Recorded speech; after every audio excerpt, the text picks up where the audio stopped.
but he didn't do that, and I have no idea why. My opponent plays f4 here, which is an actually terrible move. It lost him the game, and my opponent missed that.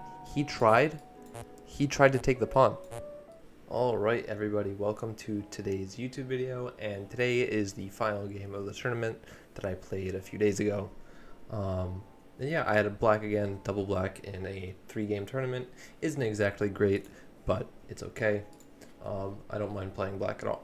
So my opponent plays d4. Again, everyone's playing d4 as white nowadays, which is fine, I guess. I should probably learn more theory, but at the moment I just play kind of just principled chess and normal moves. Usually I go for the queen's gambit declined here, but I get put against the colle system, so I'm just going to play principled moves. Nothing too special to explain here. I'm just developing, trying to get castled as soon as possible here. The reason I played c5 here, rather than making my bishop move and coming out to castle, is because I want to put my knight on c6 behind the c-pawn, which is the principled thing to do against like the bishop, sorry, not the bishop, the London system, and also, in this case, the colle system. I think it's the right plan. So yeah, bishop to b2. I'm not really familiar with the setup, but I'm just gonna keep playing normal moves here. Already have a decent advantage, just playing principled moves. My opponent just has like a weird passive setup, which is why I think computer prefers my setup. So yeah, I think playing principled chess definitely rewarded me here. So I take on d4, and the reason I did that is because I want to bring my bishop out, and I don't want to allow him to gain a tempo on me by taking after I move my bishop already. Obviously e takes is the principled move here. It says knight takes, but whatever. No reason to trade bishops. I think computer is being a bit loony. Here I throw in what I thought was an in-between move because I wanted to induce c3 to kind of make this bishop look a little bit more stupid. So I did that, and then I immediately played back to e7. The reason I went to this square is, I don't know, it was more instinct than anything. I don't really know how to explain why it's better than going to d6. In fact, it may even look a bit more passive to put it on e7, but often in these kinds of positions, especially before you're castled, you want to be putting your bishop on e7. So castles, nothing too special there, and c4.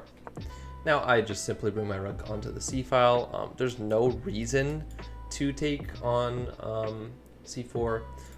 Obviously it's good to take on c4 because if he takes with a knight, then he had an isolated queen's pawn, which is generally good for the person that controls the square in front of it, which is obviously me. And if he takes with the b pawn, which is probably what he would have done if I had to guess, then it's a little bit more scary, but it's the hanging pawn structure, and again, I still think I have quite a decent advantage here.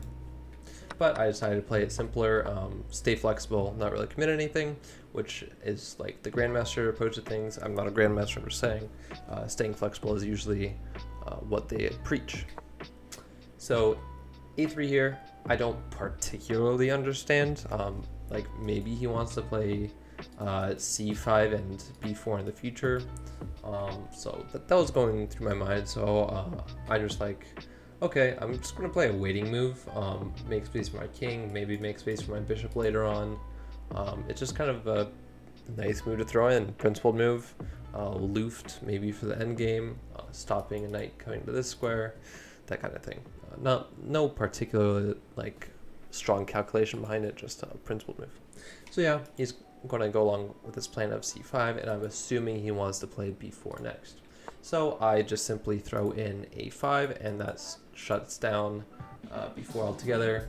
Putting the bishop here isn't too worrisome in my opinion, because I can go knight to e4, and I don't know, there's probably some nice tactics there or something. Actually, I would probably just go b6 now that I think about it.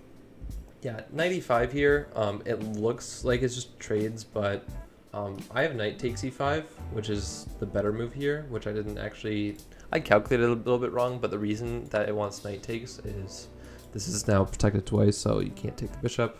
So you have to take, and then I take hitting the queen, so then I have to take, and then I bring my knight back to force this position. So yeah, that's what the computer liked it. I did it in a different order, But the reason this order is bad is because queen takes c2, and now knight takes is because he can now take with the queen. But he didn't do that, and I have no idea why. I mean, I thought for sure he was going to take with the queen. I have no idea why he would take with the pawn. It splits up his pawn structure, and essentially just gives me free targets. I mean, this is hit twice. I don't really have much to worry about here. b4 makes sense, just supporting the pawn with another pawn, but I just make the very professional move here, b6. This is the second move. I don't know why it calls it inaccuracy. There's not even that big of a difference between a takes and b6. So after c takes, I take back with the queen, obviously. He can't take here, by the way, because the pawn's pinned to the bishop.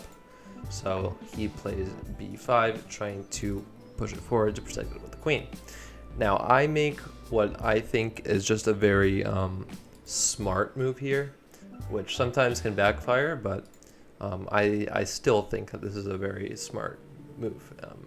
And essentially my idea behind it is, okay, what's the only other way he can protect this pawn besides with this queen? It's the a pawn, right? So how can I stop the a pawn from protecting the b pawn and making that pawn basically a thorn in my entire position and just making it harder to play for me? I can play a4 myself. Again, I don't know why it calls it inaccuracy. It's the third move on the engine, and it still yields a good advantage for me. -2, by the way. It's -2. Even though a position has equal material, I am -2 here. My position is very, very nice, which I felt that way. I don't particularly know how to explain it. My pieces are more active. His pawns are just really bad.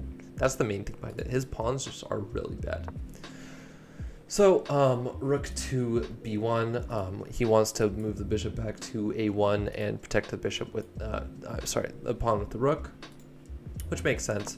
But I simply play rook to c2.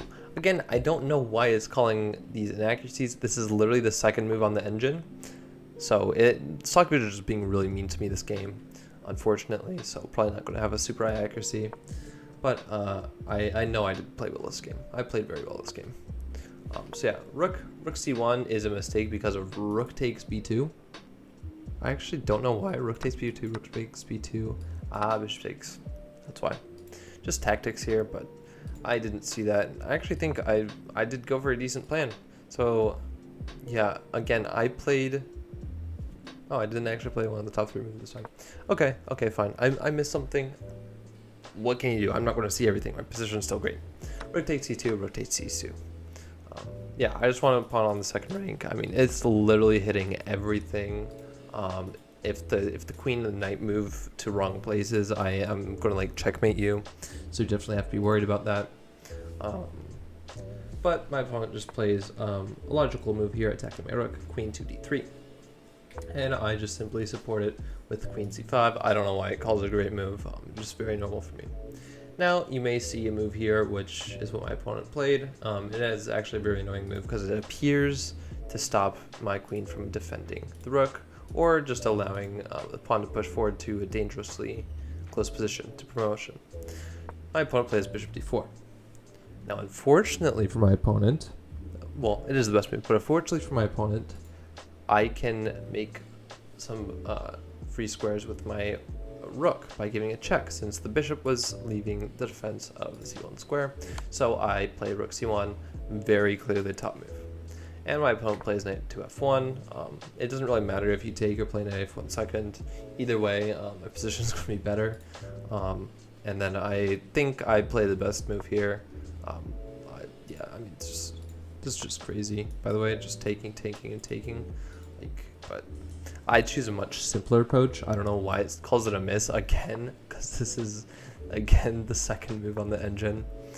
Yeah, it takes. He had to take because I was skewering with the rook and the queen here. So I don't know, if he moves the queen, then his mate. So yeah, he takes, and I take with the rook, obviously. I have to, only move. And he plays bishop to a7. He essentially just wants to support the pushing this pawn to promotion. But it's just a very bad plan and very short-sighted. The reason for that is rook to c7. It says I can take the pawn, but I just want to play it safe here a little bit. And after b6, I just put my rook in front of the pawn. And notice how all my pieces can very easily attack this pawn here on b6. So yeah, my opponent plays f4 here, which is an actually terrible move. It lost him the game. It makes sense, like just looking at it short-sightedly, but the reason he played f4 is to protect the e5 pawn from my knight. But yeah, essentially you have to just be very aggressive here and try and push the pawn forward, or like maybe take this pawn from behind. Yeah, the reason this is such a bad move is because I can take on a3 now, and my opponent can't win the pawn back with rook to a1, which is what my opponent played, because now I have bishop back to c5 check, the entire reason why f4 is bad. And my opponent missed that. He tried to take the pawn. And I'm like, okay, it's check. I didn't call him out for any penalties. I didn't call the director over. I didn't care. I mean, I'm still winning here. I'm not gonna, make it all this commotion just to like take half the time off his clock for making an illegal move. I really didn't care, so I'm just like, hey, it's check, it's fine. Don't worry, just play your move. And he played king h1, only move to make any sense. And after that, I played a3, pushing my pawn one square to promotion and also protecting it now with my bishop. So after I played a3 now, I don't really understand this move. I think he just wanted the pawn chain here. It doesn't really do anything though. There's no plan behind it, which is what you're supposed to have in an endgame. And after knight takes b6, bishop takes b6, rook takes b6, my opponent resigned. The reason for that is because I just have a very obvious plan of pushing this pawn forward with rook b2, a2, and rook to b1. So he can't really move his knight. He can't move his rook either. So his position is just absolutely horrendous. So in this position, he resigned for very obvious reasons. Yeah. And like, you may look at the material and be like, buddy, you only have 2 pawns, but you can't just look at material in chess. You have to look at the position. And essentially, I'm just going to end up winning a rook in the end for the pawn. So yeah, that's why the valuation here is -6. And yeah, essentially why my opponent resigned. Accuracies. My opponent had an accuracy of 75.8. Very respectful accuracy. And I had an accuracy of 83.8. Not my highest. I think I deserved higher, honestly. The computer was being very harsh on my moves. I was playing like the second and third move every time. And it's like inaccuracy, miss. But what can you do? Sometimes you just don't see the perfect move, and you still win, but the computer just doesn't like how you played. But yeah, estimated ratings, which is actually funny. My opponent had an estimated rating of 1700, which is his actual rating, which is quite funny to me. And then I had an estimated rating of 1900, which I usually score higher, but okay, it's okay. You win some, you lose some. And again, the computer was being quite harsh to me today. I don't know what I did to you, Stockfish, but please forgive me. So yeah, that is it for today's video. Don't forget to leave a comment down below, like and subscribe, and I'll see you tomorrow.